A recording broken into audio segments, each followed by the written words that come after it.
Hello, my name is Samaya Bags, and today I will be presenting on the dangers of hazing in fraternities and the effects of decision-making on its members. Hazing in fraternities has been around for hundreds of years. Fraternities often coerce their initiates into performing acts that they are uncomfortable with or that can cause them mental and physical harm. On extreme levels, this can lead to death, as shown in this quote by Keith Tingley of East Carolina University. He also expresses how this number is on the rise, which is why it is imperative that we tackle this issue as soon as possible. Due to the fact that joining a fraternity is voluntary, it seems counterproductive for members to want to join a fraternity that causes them harm. This poses the question, to what extent does hazing in fraternities affect the decision-making of its members? Research and data shows that hazing in fraternities has a negative impact on the decision-making of its members. These negative impacts can be observed through destructive obedience, continuation in the fraternity that harms them, and all in all, the adoption of abusive traits and tendencies. First, we have destructive obedience. Members of a fraternity will blindly follow the commands of older members at the expense of their own safety.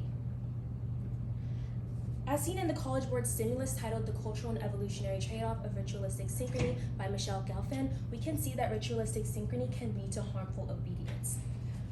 Fraternities exemplify ritualistic synchrony through synchronized chants, dances, and marches. Since hazing is a cycle, we can see that hazing is ritualistic synchrony because it lives in a fraternity, often for generations. This is how hazing can lead to harmful obedience as ritualistic synchrony. Given that hazing promotes destructive obedience, we can now look at now that we know why hazing promotes destructive obedience, we can look at how often this happens in a college campus setting. This graph shows data from a student response survey of college students in fraternities and their experience with hazing, collected by Elizabeth Allen and Mary Madden of University of Maine in 2011. As you can see here, 61% of college students in fraternities reported that they experienced hazing during their time in a fraternity. Under this study, hazing includes but is not limited to participation in a drinking game, depriving yourself of sleep, being screamed, yelled, or cursed at by other members, and having to endure harsh weather conditions without appropriate clothing. It's very unlikely that these members or these individuals would choose to participate in this without the influence of hazing. They choose to do this because of destructive obedience and hazing, and that is why they choose to harm themselves under these fraternities. This means that hazing ultimately leads to these young men putting themselves in danger. Secondly, despite the fact that these members are experiencing mistreatment and abuse, they will continue to be a part of the organization and prolong their experience. Aldo Cimino of University of California states it perfectly, but to put it in a summary, hazing is a very specific form of mistreatment in which the people being hazed understand that at some point their mistreatment will stop and they will be accepted into the fraternity. This very characteristic of hazing is what makes it so dangerous, because those that are being hazed are not likely to stop until it is too late. This is why in our world today we see so many hazing-related deaths, and we see this number on the rise. There are more ways that hazing can cause young men to change their decision-making and justify their mistreatment. We can look at 3 different theories regarding the escalation of commitment. First, we have social dependency. Caroline F. Keating essentially states that severe treatment can lead to an increase in social dependency or the value of group opinion. This ties back into destructive obedience that we saw in Michelle Gelfand's chart earlier.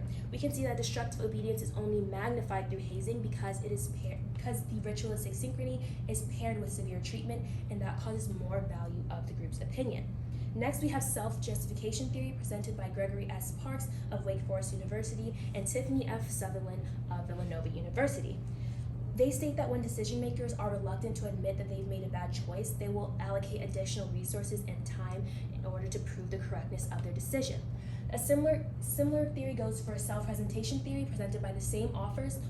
They essentially state that when someone realizes they have a failed course of action, they will escalate their commitment in order to maintain credibility. When we are dealing with a group of young men who are likely joining a fraternity for social gains in social status or more friends, this especially applies to them, and they are more likely to fall under this decision making.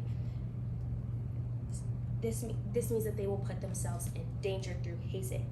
This brings me to my final point, which is that once members are initiated and grow into the fraternity, they themselves will adopt abusive tendencies and continue the cycle. Here's a quote from a member of a fraternity taken by Aldo Simino, and when he asked the question, do you ever worry that some members might come in with an inflated ego? Here's his answer where he expresses his excitement to quote-unquote break the pledges. This brings me to how hazing causes members to change their decision-making and adopt abusive traits and tendencies. It is important to understand that hazing happens in a cycle because those that are being hazed do not want others to get to the same stage as them without experiencing the same treatment. There are a few reasons why this may happen. First, we have, like our fraternity member mentioned earlier, breaking down inflated egos. Because of the hazing that they went through, they do not want others to think that it is too easy or to get to their same stage without knowing what it really was like for them. The same goes for my second point, which is reaping the benefits too early. They do not want others to reap the benefits of finally being in the club and being at their stage without going through the same hardship. This goes back to the escalation of commitment that we saw earlier. Because they had to go through such an intense period of self-justification, they feel that it is not fair for others to get to the same stage as them without going through the same hardship.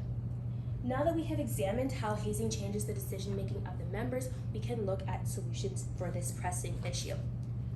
When Robert Emmett Mathiasen of the University of Nebraska studied a fraternity called Alpha Alpha, he found that when they followed these 3 standards, they saw a positive increase of moral development of the fraternity members. First, recruiting quality students. A fraternity member states that for recruiting quality students, they look for good academic standing because that often translates to good moral character. Next, emphasizing moral development. The philanthropy chair of Alpha Alpha states that leading by example is the mantra that he lives by, and that's what the fraternity members must live by as well.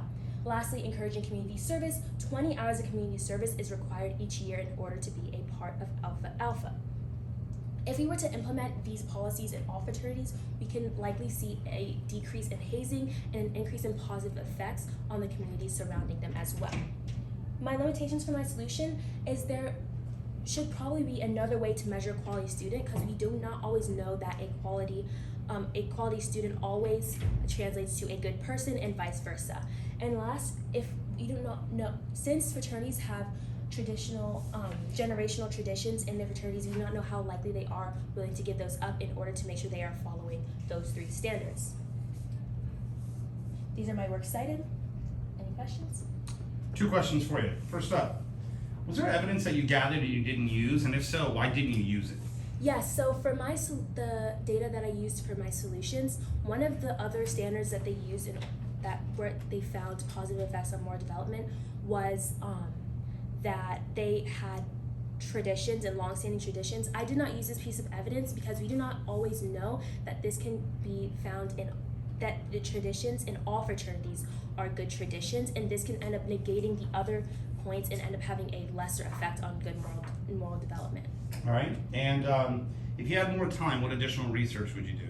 If I had more time, I would do additional research on how family members or friends observe different effects or changes in those who join a fraternity from before they join a fraternity to after, if they can observe different changes.